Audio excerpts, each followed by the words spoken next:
Hello students, आप सभी का मंजित मैथ यूट्यूब चैनल में स्वागत है। और आज हम जो इस वीडियो में डिस्कस करने वाले हैं कक्षा 8वीं है और अध्याय है हमारा 5वां चैप्टर, इसकी हम बात करेंगे और इसका नाम है आंकड़ों का प्रबंधन। आंकड़ों का मतलब आंकड़े क्या होते हैं? डाटा। जो हमें जिस तरह के ये एग्जाम्पल लिए हुए हैं, पिछले 10 टेस्ट मैचों में एक बल्लेबाज द्वारा बनाए गए कुल रन, ये उसका डाटा है। पिछले 10 एक दिवसीय अंतर्राष्ट्रीय मैचों में एक गेंदबाज द्वारा लिए गए कुल विकेट, आपकी कक्षा के विद्यार्थियों द्वारा गणित के यूनिट टेस्ट में प्राप्त किए गए अंक। तो इस तरह का क्या है, एक इंफॉर्मेशन जिसको हम डाटा कहते हैं, उसको किस ढंग से अरेंजमेंट कर सकते हैं, सही ढंग से लगा सकते हैं। तो इस चैप्टर की शुरुआत करने से पहले कुछ पॉइंट्स हैं जिसको हमें ध्यान करना है। तो चलिए स्टार्ट करते हैं। सबसे पहला नंबर आता है आलेखीय रूप से, जिसको हम कहते हैं ग्राफिकली दिखाना।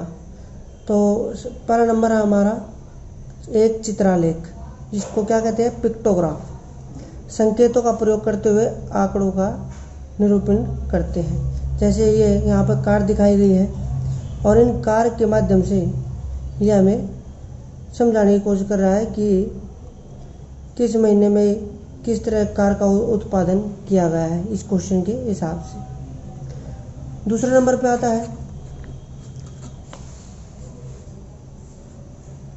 दंड आलेख। एक दंड आलेख, इस दंड आलेख की क्या पहचान है? ये भी सभी डाटा के लिए है। इनमें सभी ये जो बॉक्स है ये सब अलग अलग बनते हैं। इनकी खास बात ये होती है, इसको क्या कहते हैं? एक दंड आलेख, बार ग्राफ। थर्ड पॉइंट है, यदि हमारा डाटा डबल हो जाए, दो तरीके से आ जाए, तो हम उसको द्विदंड आलेख से दिखाएंगे, जिसको हम डबल बार ग्राफ कहते हैं। मतलब क्या है? एक सिंपल होगा, दूसरा कलर वाला होगा, डार्क होगा। एक सिंपल एक डार्क, एक सिंपल एक डार्क, बस दो का जोड़ा, इसमें एक का जोड़ा कह सकते हैं। वाइट ब्लैक इस तरह से बनेगा और इनके बीच में भी गैप है, ऐसे ही रहेगा। इसको हम क्या कहते हैं? डबल बार ग्राफ, द्विदंड आलेख। इसके बाद जो हमारी डिस्कस का पॉइंट है यहाँ पे,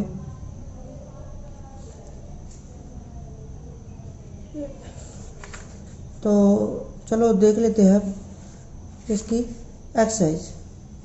और एक्सरसाइज है 5.1। अगर अभी तक आपने इस चैनल को सब्सक्राइब नहीं किया है तो सबसे पहले इस चैनल को सब्सक्राइब ज़रूर कीजिए, ताकि आने वाली वीडियो का नोटिफिकेशन आपको जल्दी से जल्दी मिले। चलिए स्टार्ट करते हैं। फर्स्ट क्वेश्चन तो बिल्कुल सिंपल है, इसको हमें आराम से कर सकते हैं। इससे पहले एक बात और, आयत चित्र की बात आएगी प्रश्नावली में। तो आयत चित्र क्या होता है? जैसे आपने देखा है दंड आलेख अलग अलग डिब्बे बनते हैं दूर दूर, आयत चित्र में एक दूसरे के साथ अटैच होते हैं। तो इस तरह की जो आकृति बनती है, एक दूसरे के साथ अटैच है ये बॉक्स, तो इसको कहते हैं आयत चित्र। स्टार्ट करते हैं क्वेश्चन नंबर सेकंड से। फर्स्ट क्वेश्चन है, आयत चित्र का प्रयोग करके हमें बताना है, ये तो आप इजीली कर लोगे। तो सेकंड से स्टार्ट कर लेते हैं। किसी विभागीय स्टोर पर खरीदारी करने वाले व्यक्तियों को इस प्रकार अंकित किया जाता है: पुरुष को M से, महिला को W से, लड़का को B से, लड़की को G से। निम्नलिखित सूची उन खरीदारों को दर्शाती है जो प्रातःकाल पहले घंटे में आए हैं। तो देखिए W मतलब जो औरत है, महिला, उसको W से दिखाया गया है। G क्या लड़की के लिए है, B लड़के के लिए, M आदमी के लिए, पुरुष के लिए। तो इस तरह ये डाटा दिखाया गया है। मिलान चिन्ह का प्रयोग करते हुए बारंबारता बंटन सारणी बनानी है और इसे प्रदर्शित करने के लिए द्विदंड आलेख के लिए एक दंड आलेख खींचिए। तो इस पार्ट में हमें दो काम करने हैं। एक तो बारंबारता बंटन सारणी बनानी है और दूसरा सेकंड काम हमें करना है, इसके चित्र बनाना है दंड आलेख का, बार डायग्राम। तो सबसे पहले हम क्या करेंगे, बारंबारता बंटन सारणी बनाएंगे। तो इसको मैंने पहले ही थोड़ा सेट किया हुआ है, इसको देख लेते हैं। प्रश्नावली हमारी 5.1 स्टार्ट हो चुकी है।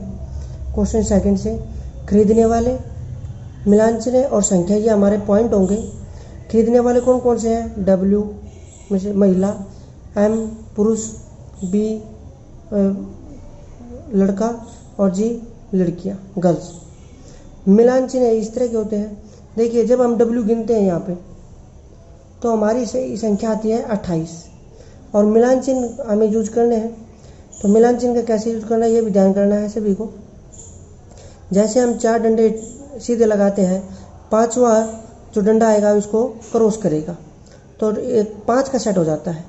5, 10, 15, 20, 25, 26, 23 और 28, तो इसकी संख्या हो जाती है 28। ऐसे मैन हमने गिने, यहाँ पे 15 है। 15 को दिखाने के लिए 3 सेट बनेंगे क्रॉस करते हुए। 15 इसके सामने संख्या लिखी जाएगी। फिर आ जाते हैं लड़के। लड़के हैं टोटल 5, तो एक ही सेट बनेगा और संख्या है 5। फिर है लड़की, जी से दिखा रही है जिसको, इनकी संख्या टोटल 12, तो 5 और 5 10, 2 सेट तो ये तैयार हो जाते हैं और 2 डंडे, तो टोटल हमारी संख्या हो जाती है 12। तो ये तो है हमारा बारंबारता बंटन सारणी जो इसने फर्स्ट पार्ट में कहा था।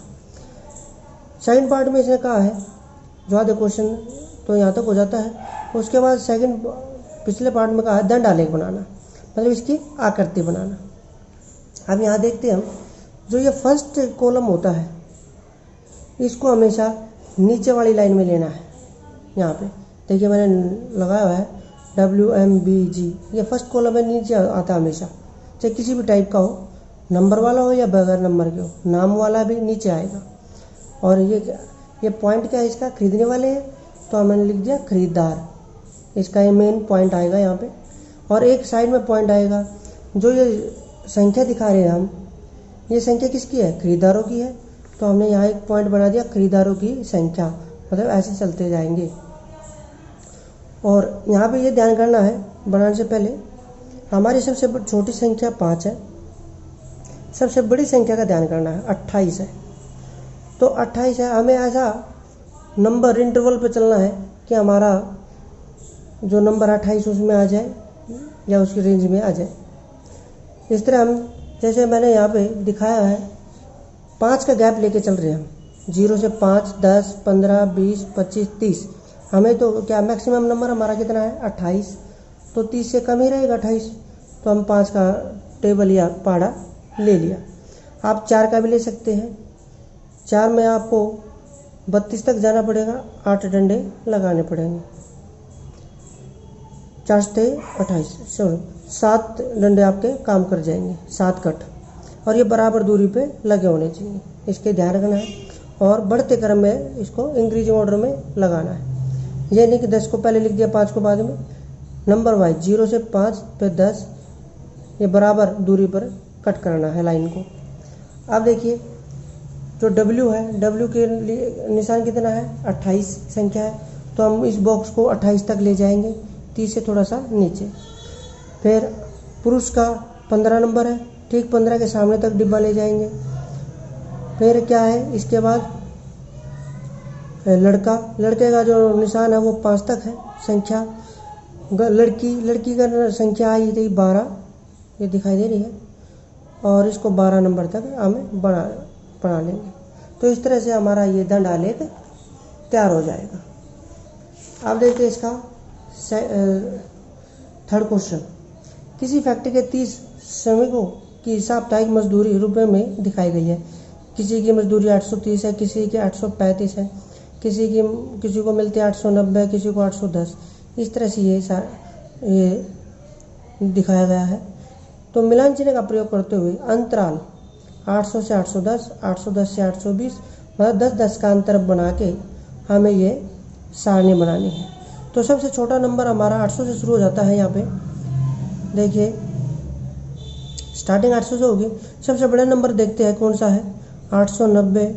890 से ज़्यादा हमारे पास और कोई नंबर 898, मतलब हमें कहाँ तक जाना होगा 898 सबसे बड़ा नंबर है इस संख्या में, तो 900 तक हमें जाना होगा।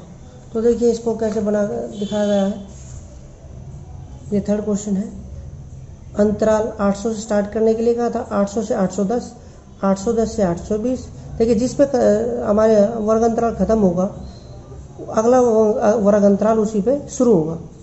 810 से खत्म होगा तो 810 से शुरुआत हो जाएगी।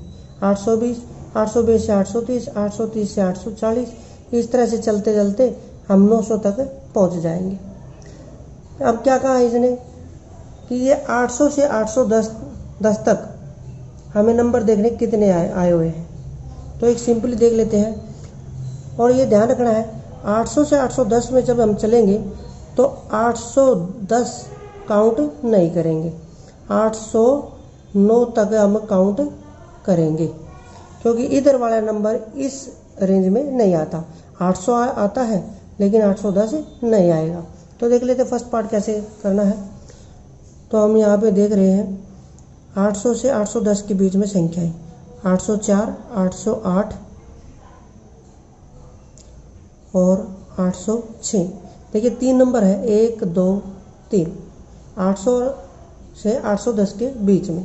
तो 3 हम डंडे लगाएंगे और 3 इनकी संख्या। ऐसे चेक करते चलते हैं। 810 से 820 2 नंबर आते हैं तो 2 लिख लेते हैं। एक अगले में 1 आता है, फिर 1 ही लिखते हैं। 830 से 840 के बीच में 9 है संख्याएं ऐसी, तो 9 का 9 लिख लेते हैं। 840 से 850 में 5 आएगा तो इसको अंकों में 5 लिख लेते हैं 12 बार तक नीचे। ऐसे 1, 3, 1, 1 और 4, 3, 1, 3, 1, 1 और 4, कुल योग हमारा कितना हो जाता है 30। और इसने यही बताया था हमें 30 श्रमिक है, जो मजदूर है वो कितने हैं 30। तो ये हमारा जोड़ भी उतना ही आना चाहिए। ठीक है, तो इस तरह से हमारा क्वेश्चन नंबर 3 कंप्लीट हो जाता है। अब देखते हैं फोर्थ क्वेश्चन। फोर्थ क्वेश्चन में क्या कहा है, प्रश्न 3 में दिखाए गए आंकड़ों से प्राप्त सारणी के अनुसार एक आयतचित्र बनाइए और निम्नलिखित प्रश्नों के उत्तर दीजिए। देखिए आयतचित्र बनाने के लिए कहा है और आयतचित्र का थोड़ा सा पार्ट मैंने यहाँ दिखा दिया है। नीचे जहाँ इस कॉर्नर पे हमेशा 0 होगा। 800 देखिए अभी बताया गया था, जो इधर पहला कॉलम होता है वो हमेशा नीचे के लिए होता है। तो नीचे हमने बराबर दूरी पर कट लगाया है लाइन को और 800 से लेके 900 नंबर तक हमने लिख लिया। दूसरी बात, खड़ी लाइन क्या होती है, दूसरा कॉलम होता है लास्ट वाला, ये इसके लिए होता है। और सबसे बड़ा नंबर कितना है इसमें 9। तो हम 10 नंबर तक 1, 2, 3, 4 ऐसे करते हुए 10 नंबर तक इस लाइन को काट लेते हैं बराबर दूरी पर। तो इसके और हमें क्या ध्यान देना है, ये सब जो नीचे हमें दिखाई गई है ये सब क्या है, श्रमिकों की आय, मतलब उन्होंने कितना पैसा कमाया है। यहाँ इधर क्या आएगा, श्रमिकों की संख्या। ये दूसरे कॉलम बारंबारता का मतलब क्या होता है, संख्या है, कितनी संख्या है उनकी। तो फर्स्ट मैंने यहाँ बना कर दिखा दिया है। 800 से 810 देखिए 3 नंबर है। 800 से 810 हमारे पास कितना नंबर है 3। तो हम 3 नंबर तक का बॉक्स ले जाएंगे। देखिए आयतचित्र बनाना है, आयतचित्र बताया था अटैच बनेगा, तो उसको अब पूरा कर लेते हैं। अब देखते हैं 810 से 820 2 नंबर है, तो हम 2 तक जाएंगे और देखिए इसको ऐसे करके यहाँ तक ले जाइए और ठीक 2 के सामने इसको रोक देते हैं और ये हमारा 2 नंबर हो गया। फिर देखते हैं 820 से 830 1, तो यहाँ पे 1 कर लेते हैं।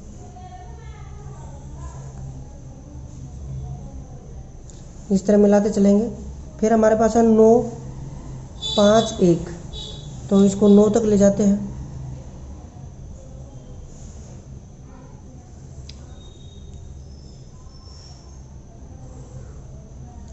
ये 9 तक है। 9 के बाद 5, पहले इसको ऐसे कर लीजिए और ठीक 5 के सामने तक इसको ले जाते हैं। देखिए इस तरह जोड़ देते हैं। हाँ, फिर इसके बाद है 1 के लिए डंडा सीधा करते हैं और उसको ऐसे मिला देते हैं। 9, 5, 1 हो गया। 3, 1, 1, 4, अब ले जाते हैं 3 पे, इस तरह मिलाएंगे 3 1 1, ये दोनों बराबर है तो सीधा मिला देते हैं 3 1 1 4, तो 4 नंबर पे ले जाएंगे, उतनी ऊंचाई तक इस बॉक्स को बढ़ा लेते हैं। तो देखिए यह हमारा आयत चित्र तैयार हो जाता है। आप देखते हैं, अब इसका बाकी पार्ट करते हैं। किस समूह में श्रमिकों की संख्या सबसे अधिक है? तो आप यहाँ से भी देख सकते हैं सबसे ज़्यादा संख्या किस समूह, कौन से श्रमिकों की संख्या, किस समूह में श्रमिकों की संख्या सबसे अधिक है? श्रमिकों की संख्या कहाँ पे है? 9, सबसे ज़्यादा संख्या कितनी है? 9। और ये पूछा है किस समूह में मतलब पूछा है, तो हम कहेंगे 830 से 840। तो ये हमारा आंसर यहाँ लिखा जाएगा 830 से 840, ठीक है। अब देखते हैं सेकंड, कितने श्रमिक 850 या उससे अधिक अर्जित करते हैं? देखिए 850 से अधिक, तो 850 से अधिक यहाँ से शुरू हो जाते हैं। ये जितने भी पीछे नीचे नीचे जा रहे हैं ये सब 850 से ज़्यादा रुपये कमा रहे हैं। तो 1 3 1 1 4, तो देखिए यहाँ पे ये लिखा गया है 1 3 1 1 4, टोटल कितने हैं? 10 श्रमिक इस तरह के हैं जिनकी जो आय है 850 से ज़्यादा है। थर्ड पार्ट, कितने श्रमिक 850 रुपये से कम अर्जित करते हैं? तो 850 से कम, देखिए 840 से 850, इसमें 850 नहीं आता, इससे कम आता है। तो मतलब यहाँ से लेके और यहाँ तक के जितने भी हैं इनकी आय 850 रुपये से कम है।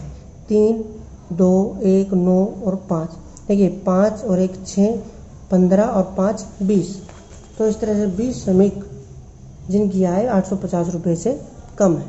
तो ये इसके आंसर। आप देखते हैं इसका फिफ्थ पार्ट, और फिफ्थ पार्ट को हम वर्बल भी सॉल्व कर सकते हैं, लेकिन मैंने लिख कर दिखाया हुआ है यहाँ पे। आय चित्र दिखाया गया है, इसको देखते हुए हमें क्वेश्चनों के आंसर देने। तो चलिए स्टार्ट करते हैं। अवकाश के दिनों में एक विशिष्ट कक्षा के विद्यार्थियों द्वारा प्रतिदिन टीवी देखने के समय घंटों में दिखाए गए हैं। फर्स्ट पार्ट है, अधिकतम विद्यार्थियों ने कितने घंटों तक टीवी देखा? अधिकतम विद्यार्थी, तो अधिकतम विद्यार्थी ज़्यादातर 32 है सबसे ज़्यादा, और उन्होंने कितने घंटे टीवी देखा है? 4 से 5 घंटे, 4 से 5 घंटे का टाइम उन्होंने टीवी देखा है। तो ये हमने यहाँ पे लिखा भी हुआ है, अधिकतम विद्यार्थियों ने 4 से 5 घंटे तक टीवी देखा। सेकंड है, 4 घंटों से कम समय तक कितने विद्यार्थियों ने टीवी देखा? देखिए जितने भी ये नीचे हैं, क्योंकि ये टीवी घंटे में दिखाया गया है समय नीचे, जितने भी ये नीचे वाले हैं इन्होंने 4 घंटे से कम समय टीवी को देखा है। तो इसमें कौन कौन है? 4 8 और 22। जब इन तीनों को जोड़ते हैं 4 8 और 22 को, तो हमारा आंसर आ जाएगा 34। तो 34 विद्यार्थियों ने 4 घंटों से कम समय तक टीवी देखा। थर्ड पार्ट है, कितने विद्यार्थियों ने टीवी देखने में 5 घंटे से अधिक का समय व्यतीत किया? देखिए 5 घंटे से अधिक, यहाँ तक तो 5 घंटे हैं, लेकिन ये जो 2 बॉक्स है 5 से 6 और 6 से 7 घंटे, मतलब 5 से ज़्यादा है। तो 8 और 6 को जोड़ देंगे हम, 14 विद्यार्थियों ने 5 घंटे से अधिक का समय टीवी देखने में व्यतीत किया। तो इस तरह से हमारी ये प्रश्नावली कंप्लीट हो जाती है। अब देखते हैं इसकी नेक्स्ट प्रश्नावली 5.2। और 5.2 को स्टार्ट करने से पहले 1-2 बातें हमें देख लेते हैं। देखिए कुछ मेन पॉइंट है, इसको यहाँ पे बताया गया है। प्रश्नावली हमारी 5.2 है, 5.2। वृत्त आलेख या पाई चार्ट जिसको हम कहते हैं इंग्लिश में, हिंदी में वृत्त आलेख कहते हैं। वृत्त का मतलब गोल, वृत्त गोल होता है, आलेख आकृति। इस तरह के प्रतिशत या कोण बने होंगे, तो उस तरह के हमें क्वेश्चन इसमें सॉल्व करने। तो देखिए फर्स्ट क्वेश्चन पहले बुक में देख लेते हैं। और बुक में क्या दिया है, किसी शहर के युवा व्यक्तियों के एक समूह का यह जानने के लिए सर्वे किया गया है कि वे किस प्रकार का संगीत पसंद करते हैं। इनमें प्राप्त आंकड़ों को संकलन पाई चार्ट में दिखाया गया है और प्रश्नों के उत्तर देना है। देखिए, शास्त्रीय संगीत 10% व्यक्ति पसंद करते हैं, उपशास्त्रीय 20%, मनोरंजक 40% को पसंद है और लोक संगीत 30% आदमियों को पसंद है। फर्स्ट पार्ट है, यदि 20 व्यक्ति शास्त्रीय संगीत पसंद करते हैं, देखिए ये 10% वाली बात है और संख्या है इनकी 20, 10% मतलब 20 के बराबर है, तो कुल कितने युवा व्यक्तियों का सर्वे किया गया था। तो इस क्वेश्चन पार्ट को सोल्व करने के लिए हम क्या करेंगे, मान लेते हैं कुल युवा व्यक्ति है हमारे पास x, शास्त्रीय संगीत पसंद करने वाले व्यक्तियों की संख्या कितनी बताई है इन्होंने 20, तो x का 10%, क्योंकि शास्त्रीय संगीत कितने ग्राफ में कितने हैं 10%, तो x का 10% जो टोटल है, टोटल का 10% है 20 व्यक्ति, ठीक है। x का 10% किसके बराबर है 20 के, मतलब ये 10% इस 20 के बराबर है। तो यहाँ से थोड़ा सोल्व करते हैं, प्रतिशत को अब हम खोलते हैं तो 10 के नीचे हम क्या लिखेंगे 100 और बराबर 20 के, 0 से 0 कैंसिल, x गुणा में क्या लिखेंगे 1 और इसके नीचे 10 बराबर 20। अब यहाँ पे ये 10 इसको हटाएंगे, यहाँ से दूसरी तरफ ले जाएंगे तो ये किस में जाएगा, इधर भाग में है तो दूसरी तरफ क्या करेगा 20 से गुणा, तो 20 और 10 की गुणा करते हैं 200 युवा व्यक्ति उस सर्वे में शामिल थे। सेकंड पार्ट देखते हैं इसका, किस प्रकार का संगीत सबसे अधिक व्यक्तियों द्वारा पसंद किया गया। तो यहाँ से इसकी परसेंटेज प्रतिशत से पता चल जाता है कि मनोरंजक संगीत सबसे ज़्यादा पसंद किया गया। फिर क्या कहा है, यदि कोई कैसेट कंपनी 1000 सीडी बनाए तो वह प्रत्येक प्रकार की कितनी सीडी बनाएगी। तो देखिए कुल सीडी हमारे पास कितनी है 1000। सबसे पहले हम शास्त्रीय संगीत की निकालते हैं, शास्त्रीय संगीत की सीडी, इन 1000 में से शास्त्रीय संगीत की सीडी कितनी है। तो इसके लिए क्या करेंगे, जितने हमारे पास प्रतिशत है, शास्त्रीय संगीत है 10%, तो 10% को हम खोल देते हैं बटे में 100, कुल संख्या कितनी है 1000 सीडी की। तो यहाँ से जब हम कैंसिल करते हैं तो हमारे पास कितनी आती है संख्या इसकी 100। दूसरा उपशास्त्रीय 20% है, 20% को हम खोलते हैं तो 20 के नीचे आएगा 100 और कितनी सीडी है टोटल हमारे पास 1000 में से कितनी ये बनेगी, तो इसलिए 1000 से गुणा किया जा रहा है। 20 से 20 कैंसिल और हमारे पास यहाँ कितना आ जाता है 200, तो 200 सीडी उपशास्त्रीय संगीत की बनेगी। थर्ड है इसका मनोरंजक संगीत की सीडी की संख्या 40% है, 40% को खोलते हो तो 40 और नीचे आ जाता है 100 और कुल सीडी की संख्या है 1000, उसमें से कितने इसके हिस्से की आती है, तो इसलिए 1000 से गुणा किया गया है। 20 से 20 कैंसिल और यहाँ आ जाती है संख्या 400, तो मनोरंजक संगीत की सीडियाँ वो है 400। लोक संगीत की सीडी की संख्या 30% है, तो 30 के नीचे आएगा 100 और गुणा में 1000। 20 से 20 कैंसिल, तो इन दोनों 30 की और 10 की गुणा करते हैं 300 सीडी लोक संगीत की आ जाती है। आप देखते हैं इसका सेकंड क्वेश्चन, 360 व्यक्तियों के एक समूह में 3 ऋतुएं वर्षा सर्दी गर्मी में से वो अपनी मनपसंद ऋतु के मतदान करने को कहा गया और प्राप्त आंकड़ों को आकृति में दिखाया गया है। देखो टोटल व्यक्ति कितने हैं 360, उसमें से गर्मी को पसंद कर रहे हैं 90, वर्षा को पसंद करते हैं 120 व्यक्ति और ठंड को पसंद करते हैं जिसका नाम शीत है उसको पसंद कर रहे हैं 150 व्यक्ति। तो इसको देखते हुए किस ऋतु को सबसे अधिक मत मिले, तो यहाँ से हमें क्लियर दिखाई दे रहा है वर्षा ऋतु को सबसे अधिक शीत ऋतु को सबसे अधिक मत मिले।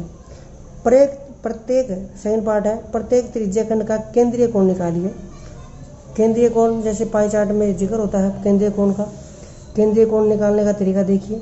ग्रीष्म ऋतु का केंद्रीय कोण निकालना है, पसंद कितने कर रहे हैं आदमी 90, कुल व्यक्ति कितने हैं वो इसके नीचे आया, देखिए हमने टोटल किया हुआ है यहाँ पे और क्वेश्चन में बताया भी गया है 360 टोटल व्यक्ति है, तो टोटल हमेशा नीचे आएगा।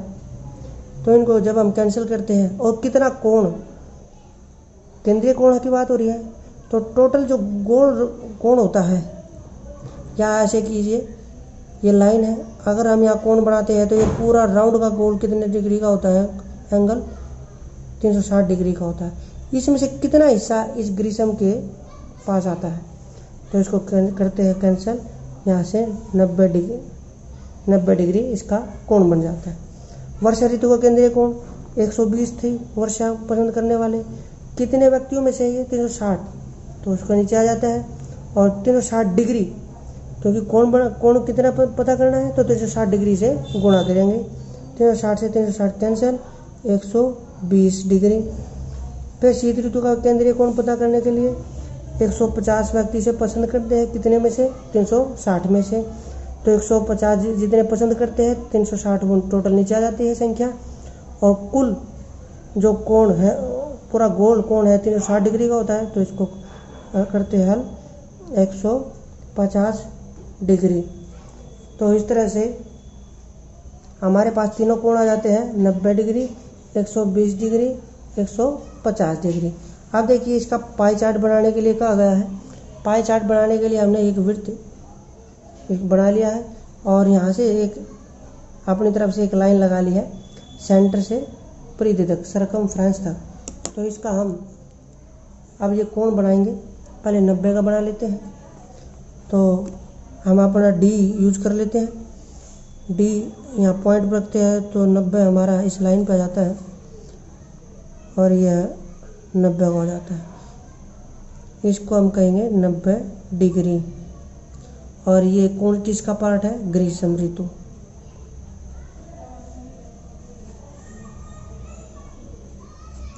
दूसरा है 120 डिग्री का कोण, तो यहाँ से हम कोण को ऐसे रखते हैं, डी का यूज 120 का बनाना है, तो ये हमारा 120 का हो जाता है, और यहाँ से इसको ऐसे खींच देते हैं।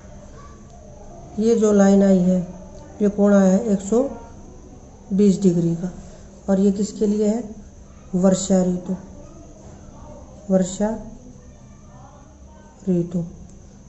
तीसरा आता है पर जो ये एंगल बच जाता है, यह हमारा कौन सा डिग्री है, 150 डिग्री। देखिए अगर हम तीनों का जोड़ भी करते हैं तो टोटल 360 बनता है। 120 और 90 210, 210 और 150 को जब हम जोड़ते हैं तो 360। और यह हमारा जो सेक्शन है ये किसके लिए है, शीत ऋतु। इस तरह हमें लिखना होगा, और यह हमारा पाई चार्ट तैयार। आप देखते हैं इसका नेक्स्ट क्वेश्चन, क्वेश्चन नंबर 3। और थर्ड क्वेश्चन की स्टेटमेंट दी है, निम्नलिखित सूचना को दर्शाने वाला एक पाई चार्ट खींचिए। देखिए ये टेबल दी हुई है, इसका हमें पाई चार्ट बनाना है। यह सारणी व्यक्तियों के एक समूह द्वारा पसंद किए गए जाने वाले रंगों को दर्शाती है। रंग नीला, हरा, लाल, पीला, और पसंद कौन कौन कितने व्यक्ति कर रहे हैं इसको, नीले को 28, हरे रंग को पसंद किया जा रहा है 9 व्यक्तियों द्वारा, लाल को पसंद करते हैं 8, पीले को पसंद करते हैं 3। टोटल व्यक्ति कितने हैं, 36। तो हमें क्या है, पाई चार्ट बनाना है। पाई चार्ट कैसे बनेगा, सबसे पहले हमें इनका यूज करके, इस डाटा का यूज करके उसका कोण पता करना होगा कि केंद्र पर कितने डिग्री का कोण बनेगा। तो चलिए स्टार्ट करते हैं। और यहाँ पे देखिए दिखाया गया है, ये रंग कितने व्यक्ति द्वारा पसंद किया गया है, योग भी दिखाया गया है। केंद्रीय कोण हमेशा 360 डिग्री का होता है, पूरा राउंड का। और व्यक्ति की कुल संख्या हमारे पास है 36। तो ये हमारे मेन पॉइंट काम कर रहे हैं।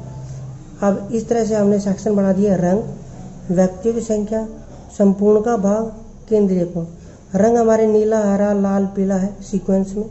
व्यक्तियों की संख्या 18, 9, 6, 3 जो हमें दी गई है। संपूर्ण का भाग, संपूर्ण का मतलब जो हमारी कुल संख्या है, कुल व्यक्ति है, उसमें से कितना भाग नीले व्यक्ति पसंद कर रहे हैं, कितना भाग पसंद कर रहे हैं। 36 व्यक्तियों में से 18 व्यक्ति अगर ये पसंद कर रहे हैं तो वो कितना भाग बनता है। तो देखिए इसको जब हम कैंसिल सॉल्व करेंगे 18 18 36 1/2। ऐसे इसको करते हैं 1/4, इसको करते हैं 1/6 और इसको सॉल्व करते हैं 1/12। इतना हिस्सा हमें ये पसंद किया जा रहा है। अब केंद्रीय कोण जो हमारा ये संपूर्ण भाग आया है 360 का कितना हिस्सा बनता है ये हमें देखना है। तो 360 डिग्री से गुणा करेंगे 1/2 को, कैंसिल किया 180 डिग्री आ जाता है। यहाँ से 1/4 को फिर 360 से गुणा करते हैं तो यह हमारे पास आ जाता है 90 डिग्री। 1/6 को 360 से गुणा करते हैं तो यह हमारे पास आ जाता है 60 डिग्री। और इस तरह से 1/12 को 360 डिग्री से गुणा करते हैं तो यह हमारे पास आता है 30 डिग्री। तो ये हमारे कोण आ जाते हैं अलग अलग। अब इन कोणों को हम पाई चार्ट में दिखाएंगे वृत्तालेख में। तो एक सर्कल हम बना लेते हैं वृत्त और एक लाइन अपनी तरफ से ड्रॉ कर लेते हैं। यहाँ पे एक बेस है ये बनाने के लिए। तो सबसे पहला कोण हमारा है 180 डिग्री। तो हम 180 का हमें पता है एक सीधी लाइन होती है, तो हम यहाँ से इसको सीधा ड्रा कर देते हैं। और ये जितने भी ये एंगल घूमा है बना है ये 180 डिग्री होता है। और ये किसके लिए है? नीले रंग के लिए, नीला। दूसरा पॉइंट है 90। तो हम यहाँ से डी रखते हैं यहाँ पर और डी से इसको मेजर कर लेते हैं। ऐसे चलते रहेंगे, इस तरह आकृति बनाते हैं। तो देखिए ये इसका 90 डिग्री का बन जाता है।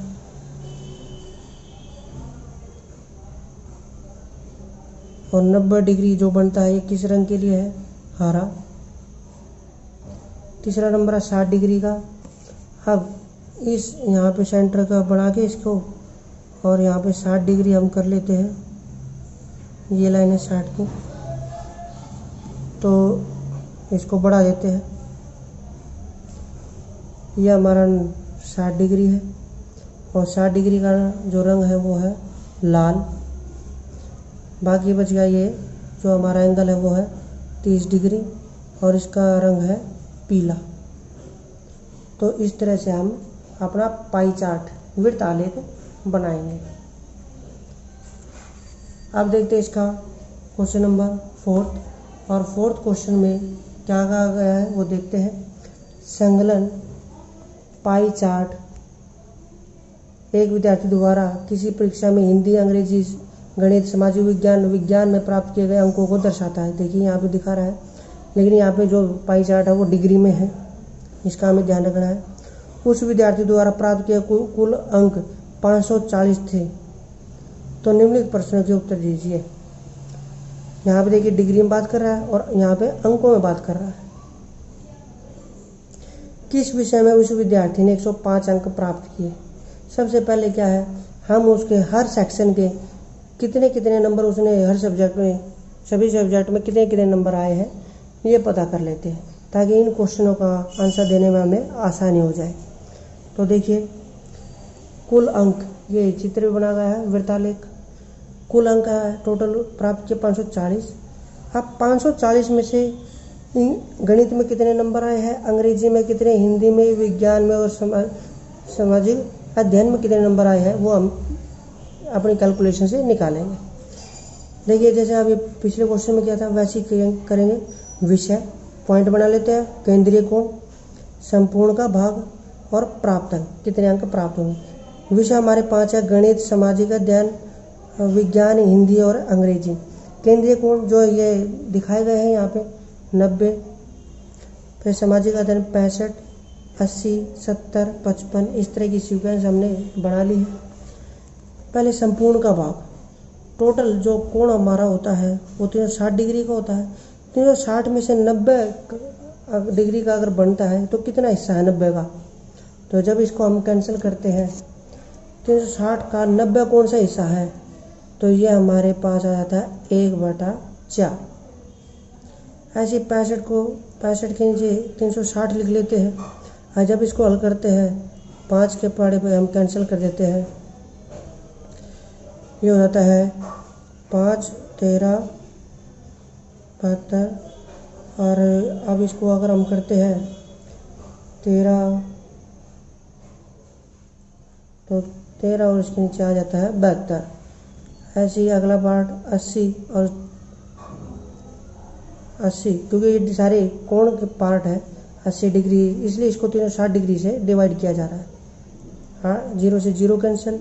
यहाँ कर देते हैं 4 के टेबल पे हम कैंसिल करते हैं 2 9, तो 2 इसके नीचे 9 70 और इसके नीचे आ जाते हैं 60। 0 0 कैंसिल, 7/36। फिर आता है 55/360। 5 के पहाड़े पे कैंसिल कर देते हैं 7 72, तो 11/72। ये इनका केंद्रीय संपूर्ण का भाग बन जाता है। मतलब 360 का कितना हिस्सा है ये कोण, तो ये हमें पता चल गया। अब इसके बाद प्राप्त अंक कुल अंक कितने हैं 540। जो हमारा कुल भाग ये है, ये हिस्सा हमारा 540 में से 1/4 कितना होगा, तो इसको 540 से गुणा करेंगे। तो जब इसको हम काटते हैं तो हमारे पास देखिए 4 के पहाड़े पे कैंसिल हो जाता है 4 4 दूनी 12, सॉरी 4 3 12 और 20, 4 12 135 अंक गणित में मिलते हैं। ऐसे ही इसको कर दे 13 और इसके नीचे 72 540। अब इसको अगर हम कैंसिल करते हैं, ये देखते हैं 10, इसको करते हैं 2 के टेबल पर करते हैं 36, ये 27 0। फिर इसको 9 पे कर देते हैं 9 चौक 36 30। फिर 2 के पहाड़े पे 2 15 की ओर, अब कैंसिल बंद हो गया है। 15 3 45 हासिल 4 15 4 19, नीचे आ जाता है 2। इसको 195 का 2 से जब हम करते हैं तो हमारे पास आ जाता है 9 7.5 97.5 सामाजिक अध्ययन में नंबर आते हैं। इसके बाद विज्ञान के बारे 2/9 गुणा 540, तो इसको कैंसिल करते हैं 9 6 54, यहाँ से 120 नंबर उसके बन जाते हैं। सॉरी डिग्री नहीं आएगा, 120 नंबर है। 7/36 गुणा 540, जब इसको करते हैं 9 चौक 36 9 6 54 2 3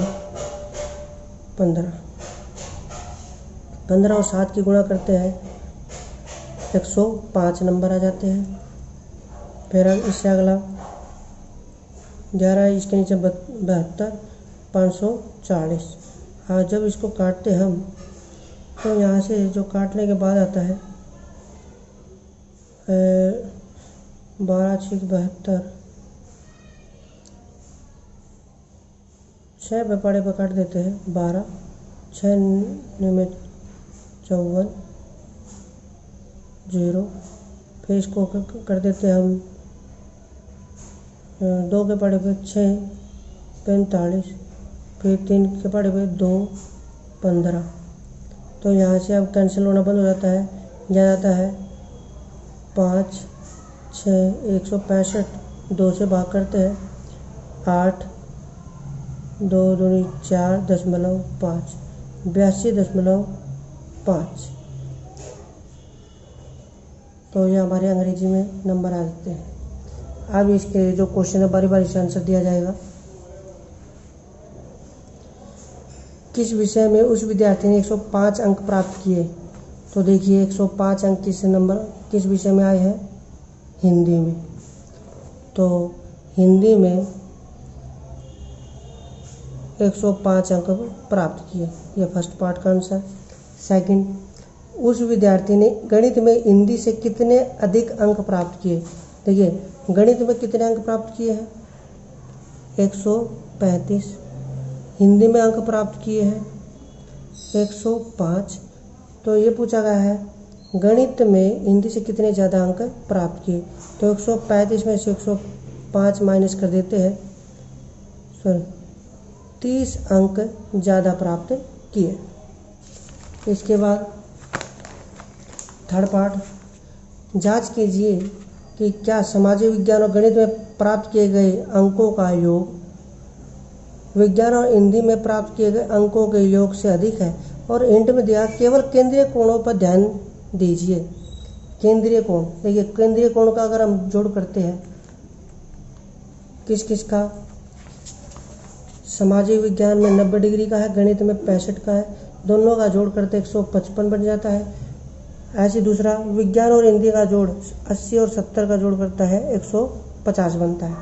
तो 155 150 से ज़्यादा है, तो इसका क्या मतलब है सामाजिक अध्ययन विज्ञान और गणित का जोड़ विज्ञान और हिंदी के जोड़ से ज़्यादा है। तो इसलिए हमारा आंसर हाँ में आ जाता है। अब देखते हैं इसका फिफ्थ क्वेश्चन, पांचवा। किसी छात्रावास में विभिन्न भाषाएं बोलने वाले विद्यार्थियों की संख्या नीचे दिखाई गई है। इन आंकड़ों को एक पाई चार्ट में दिखाना है। तो देखिए भाषा दिखाई गई है हिंदी, अंग्रेजी, मराठी, तमिल, बंगाली, 5 भाषाएं हैं। और विद्यार्थी जो इनको बोलते हैं उनकी संख्या दिखाई गई है। हिंदी 40 विद्यार्थी बोलते हैं, अंग्रेजी 12। इस तरह से टोटल 72 है इनकी संख्याएं जो अलग अलग लैंग्वेज बोल रहे हैं। तो देखिए इसको सॉल्व करने का तरीका, कुल विद्यार्थी हमारे पास 72 है और ये हमने कॉलम बना लिया है ताकि आसानी से क्वेश्चन को सॉल्व किया जाए। भाषा हमारे पास 5 है, हिंदी, अंग्रेजी, मराठी, तमिल और बंगाली। विद्यार्थियों की संख्या है 40, 12, 9, 7 और 4। संपूर्ण का भाग मतलब जितना भी हमारा टोटल है उसका कितना हिस्सा हिंदी बोलने वाले हैं, अंग्रेजी बोलने वाले हैं, मराठी बोलने वाले, इस तरह से हम पहले निकालेंगे। तो इसको सॉल्व करते हैं। यह आ जाता है हमारे पास 4 के पड़े पे कैंसिल करते हैं, 4 4 8 32, 5 9, तो 5/9। ऐसे 12/72, तो 12 6 के 72, 1/6, 9 72, 9 के नीचे आ जाता है 72, 9 8 72, 1/8, 7/72, ये कैंसिल नहीं हो रहा तो इसको एज इट इज रखेंगे।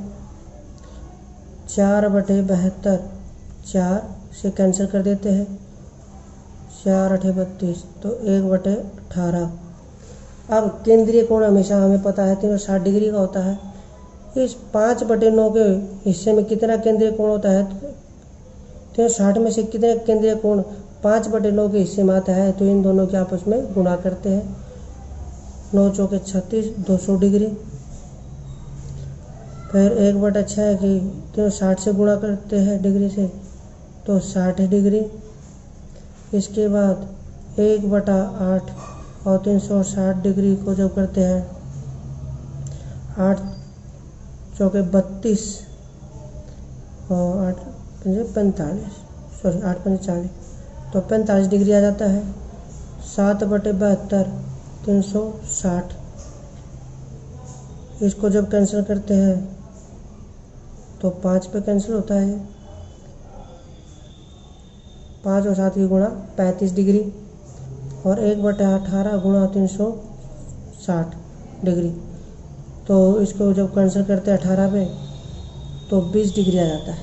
अब ये जो हमारे पास कोण आए हैं, अगर हम चेक भी करना चाहें इन सभी का टोटल 360 आएगा। 260, 45, 35 और 20 का देखिए 200 तो पूरा है, 60 और 45 105, 105 और 35 को जोड़ देते हैं तो 140, 140 में 20 और ऐड कर देते हैं 160, 160 में 200 जब हम जोड़ते हैं तो 360, तो पूरा जोड़ हमारा 360 का ही बनेगा। अब देखते हैं इसका पाई चार्ट। पाई चार्ट बनाने के लिए हम पेंसिल और डी का यूज कर लेते हैं। एक मेन अपने इस तरह की लाइन लगा लेते हैं सेंटर से, केंद्र से यहाँ तक की। पहला नंबर है 200 डिग्री, तो डी को यहाँ रखते हैं और 200 डिग्री का कोण बना लेते हैं। 180 तो यहाँ पे आ जाता है और 200 डिग्री के लिए क्या करेंगे, हमें 20 डिग्री और घूमना होगा। तो थोड़ा सा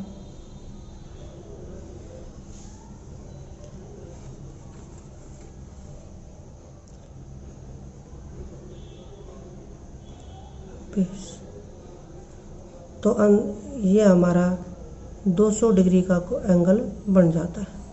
इधर से लेके इधर तक ये हमारा है 200 डिग्री और इस सब्जेक्ट का नाम है हिंदी। फिर आ जाता है 60 डिग्री। 60 डिग्री इसी के बेस पे अगला कोण बनेगा, जो हम लाइन ड्रा करते रहेंगे उस पे बेस पे कोण बनता चलेगा। 60 डिग्री के लिए ये पॉइंट है और इसकी ये लाइन ड्रा कर देते हैं। ये हमारा आ जाता है 60 डिग्री। सब्जेक्ट का नाम है अंग्रेजी। 60 के बाद आ जाता है 45 डिग्री। तो ये इस तरह से 45 डिग्री बनाना है, तो 40 और 50 के बीच का 45 डिग्री बनता है।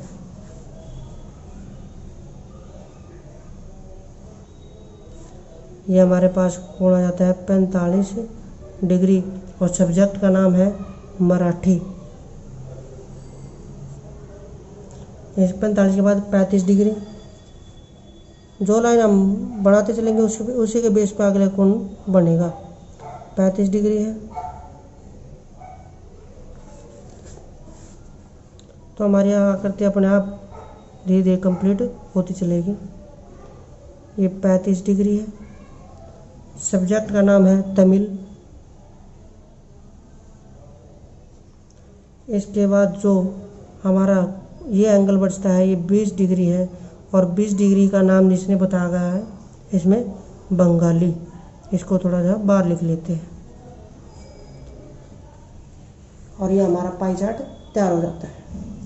अब देखते हैं इसके नेक्स्ट प्रश्नावली नंबर 5.3 और 5.3 में एक फार्मूला काम करेगा जिसका हम जिक्र कर रहे हैं।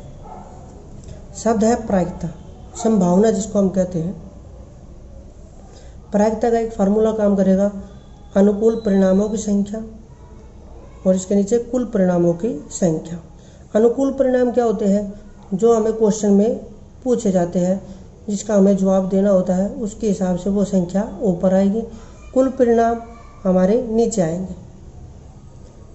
देखिए जैसे फॉर एग्जांपल अगर हम कोई पासा लेते हैं लूडो, इसमें 1 से 6 तक नंबर होते हैं, तो हमारे पास कुल परिणाम कितने हो जाते हैं यहाँ पे 6, तो वो ये संख्या नीचे आ जाती है। और हमसे ये पूछा जाए एक अंक आने की कितनी प्रायिकता है, तो एक अंक हमें देखना कितनी बार आया हुआ है, यहाँ पे सिर्फ एक बार आया है, तो इसकी प्रायिकता अगर हम निकालना चाहें तो 1/6 आती है। तो इस तरह से बहुत आसान क्वेश्चन है। चलिए स्टार्ट करते हैं 5.3 प्रश्नावली और इसके फर्स्ट क्वेश्चन पढ़ लेते हैं। इन प्रयोगों में आप जो परिणाम देख सकते हैं उन्हें लिखिए। पहिए को घुमाना, तो देखिए साथ ही साथ लिखेंगे पहिए को घुमाना फर्स्ट का ए पार्ट में, और इसके परिणाम क्या क्या आएंगे देखिए AABCD। तो इसके परिणाम हमारे बनते हैं, परिणाम बनेंगे AABC और D। बी पार्ट है, बी पार्ट में कहा गया है 2 सिक्कों को एक साथ उछालने पर कौन कौन से परिणाम आएंगे। देखिए जब भी हम 2 सिक्के उछालेंगे या तो हमारे पास दोनों हेड आएंगे, इसको हम पट कहते हैं, चित या पट। या तो सिक्के में चित होता है या होता है पट। या तो दोनों हेड आएंगे, या एक सिक्के का हेड दूसरे सिक्के का टेल आएगा, या पहले सिक्के का टेल दूसरे सिक्के के हेड आएगी, या फिर दोनों सिक्कों के हेड आएंगे। तो ये सिक्कों के कुल परिणाम 4 परिणाम आते हैं। तो इस तरह से हमारा फर्स्ट क्वेश्चन सॉल्व हो जाता है। अब देखते हैं इसका सेकंड। जब एक पासे को फेंका जाता है तो निम्नलिखित प्रत्येक घटना प्राप्त होने के परिणाम को लिखिए। तो फर्स्ट का ए पार्ट है, एक अभाज्य संख्या। देखिए कुल परिणाम हमारे पास पासे में कितने होते हैं? 6। इसने हमसे क्या कहा है? एक अभाज्य संख्या। ए पार्ट में एक अभाज्य संख्या, और अभाज्य संख्या क्या होती है? जो सिर्फ अपने आप से भाग होती है और एक से भाग होती है। परिणाम को लिखना है तो अभाज्य संख्या कौन कौन सी होती है? 2, 3 और 5। तो कुल संख्या कितनी इनकी? 3। 1, 2, 3। बी पार्ट, एक अभाज्य संख्या नहीं है, और जो अभाज्य एक अभाज्य संख्या नहीं, अभाज्य संख्या नहीं है तो वो कौन कौन सी है? 4 और 6। ये सेकंड पार्ट का ए भाग है। 5 से बड़ी एक संख्या कौन सी है? 6। बी पार्ट, 5 से बड़ी संख्या नहीं, मतलब 5 तक हो सकती है, 5 से बड़ी संख्या नहीं। तो इसके परिणाम कौन से होंगे? 5 से बड़ी संख्या नहीं। तो 1, 2, 3, 4, 5, मतलब 5 तक हम ले सकते हैं, 5 से ज़्यादा नहीं लेंगे। तो ये इसका आंसर। अब थर्ड क्वेश्चन देखते हैं। याद कीजिए पर्सन फर्स्ट के ए पार्ट में सूचक के डी पर रुकने की प्रायिकता। ए पार्ट है, सूचक के डी पर रुकने की प्रायिकता। अब देखिए यहाँ पे देखते कुल परिणाम कितने हैं? 1, 2, 3, 4, 5। तो वो संख्या हम ले लेंगे नीचे, और सिर्फ डी पर रुकने की है। डी कितनी बार आया हुआ है हमारे पास? 1 बार, तो उस संख्या को लेंगे ऊपर। तो इसकी प्रायिकता कितनी आती है? 1/5। बी पार्ट, अच्छी प्रकार से फेंटी गई 52 ताश की एक गड्डी में से एक इक्का प्राप्त करने की प्रायिकता। एक इक्का प्राप्त करने की प्रायिकता। देखिए कुल परिणाम हमारे पास कितने हैं? 52। कुल पत्ते जिसको हम कह रहे हैं वो हमारे कुल परिणाम है। और ये देखिए इक्का प्राप्त करने के लिए कह रहा है एक इक्का। 52 पत्तों में इक्के हमारे पास कितने होते हैं? एक ईंट का होता है, एक पान का, एक हुक्म का और एक चिड़ी का। तो टोटल हमारे पास 52 पत्तों में 4 इक्के होते हैं। तो हम लिखेंगे 4/52 और इसको कर देते हैं कैंसिल। तो हमारे पास आंसर आ जाता है 1/13। सी पार्ट है, थर्ड का सी पार्ट। एक लाल सेब प्राप्त करने की प्रायिकता। देखिए आकृति दिखाई गई है, रेड लाल के लिए है। तो प्रायिकता एक, हम ऐसे कह सकते हैं कुल परिणाम। अगर आप इस तरह करना चाहें तो यहाँ ऐसे भी लिख सकते हैं कुल परिणाम, मतलब कुल सेब कितनी है यहाँ पे? 3, 3, 6 और 1, 7। अनुकूल परिणामों की संख्या, जैसा हमने फार्मूला पढ़ा है, अनुकूल परिणामों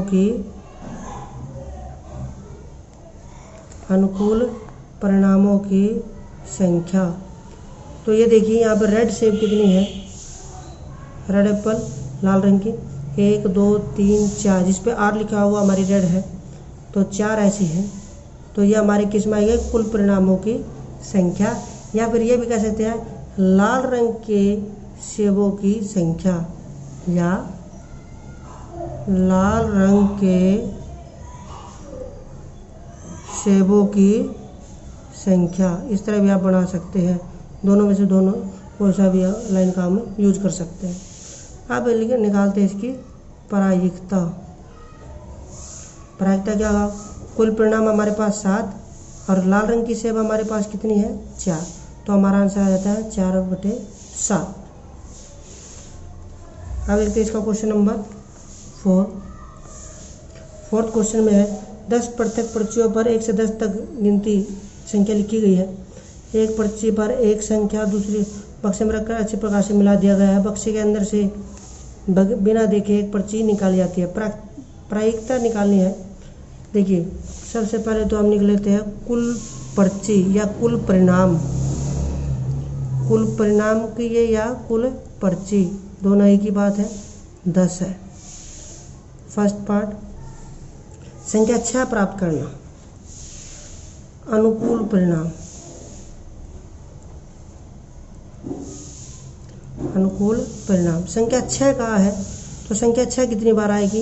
एक बार, क्योंकि हर पर्ची पे अलग अलग नंबर है। देखिए, पर्ची पे जो नंबर दिखाए गए हैं कहा गया है 1 से लेके 10 तक है। 6, 7, 8, 9, 10, हर पर्ची पे अलग अलग नंबर है। तो 6 नंबर कितनी बार है? एक ही बार है। इसके बाद रिपीट तो हुआ नहीं है नंबर। तो अनुकूल परिणाम हमारे कितना है? 1। प्रायिकता, कुल परिणाम हमारे 10, अनुकूल परिणाम हमारा 1, तो 1/10 ये हमारा आंसर। सेकंड पार्ट है 6 से छोटी एक संख्या प्राप्त करना। 6 से छोटी, 6 से छोटी संख्या कौन कौन सी है? 1, 2, 3, 4, 5। टोटल कितनी है? ये 5 संख्याएं हैं। तो अब इसकी प्रायिकता क्या होगी? कुल परिणाम हमारे पास 10 है और ये संख्याएं कितनी है? 5। तो 5/10 कैंसिल किया, 1/2।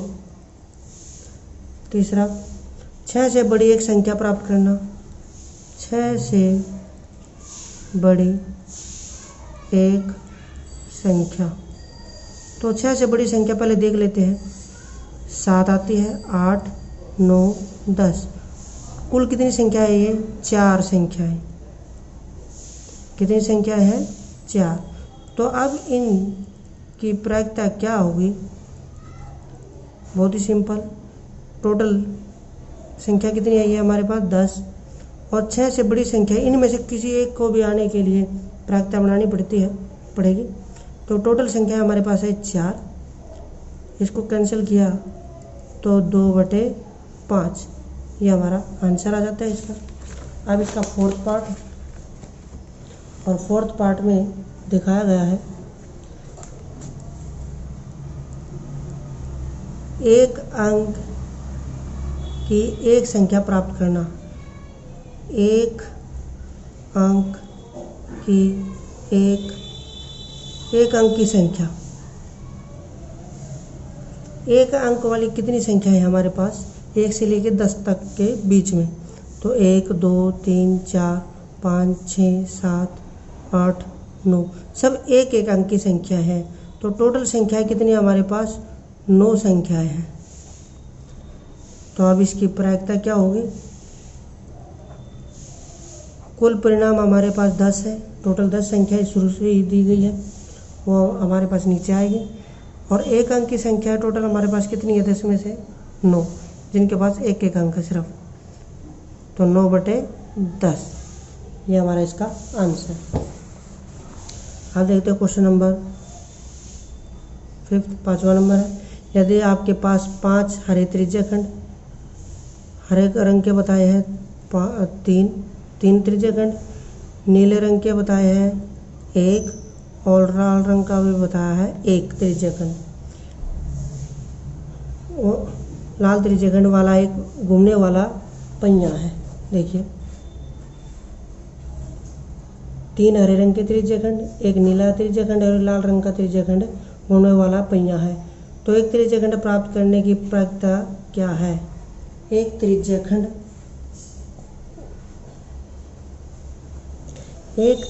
प्राप्त करने की प्रायिकता क्या है? तो देखिए कुल त्रिज्याखंड कितने हैं हमारे पास, कुल त्रिज्याखंड 3 + 1 + 1 कितने हो जाते हैं 5। अभी हमसे यहाँ पूछा गया एक त्रिज्याखंड प्राप्त करने की प्रायिकता क्या है। तो एक त्रिज्याखंड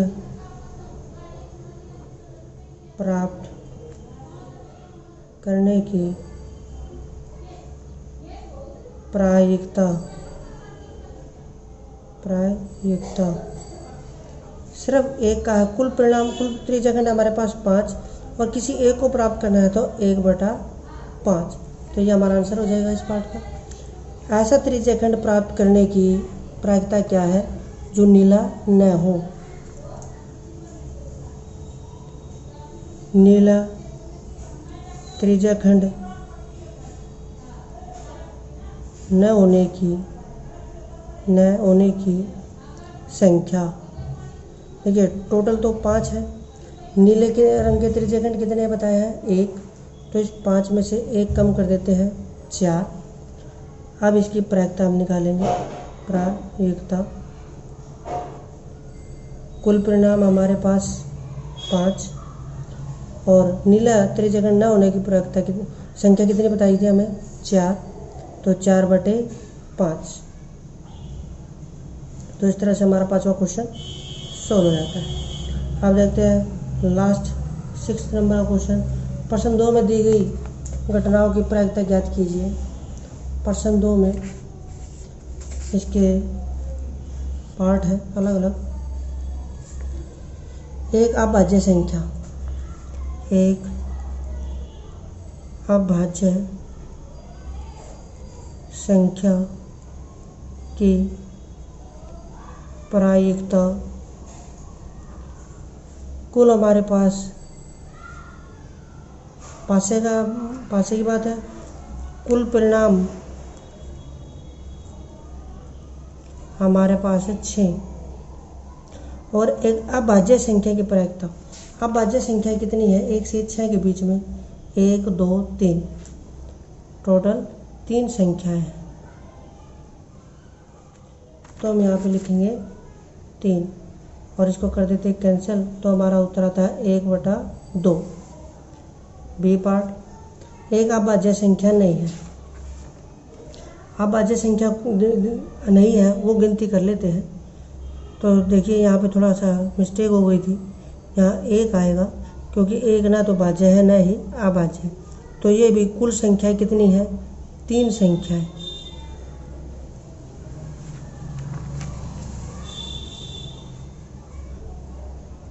अभाज्य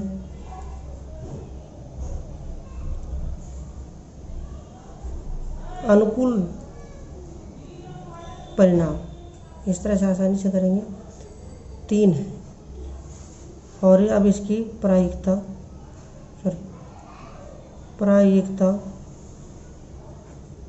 कुल परिणाम 6 हमारे पास और अनुकूल परिणाम मतलब अभाज्य संख्या नहीं है वो है 3।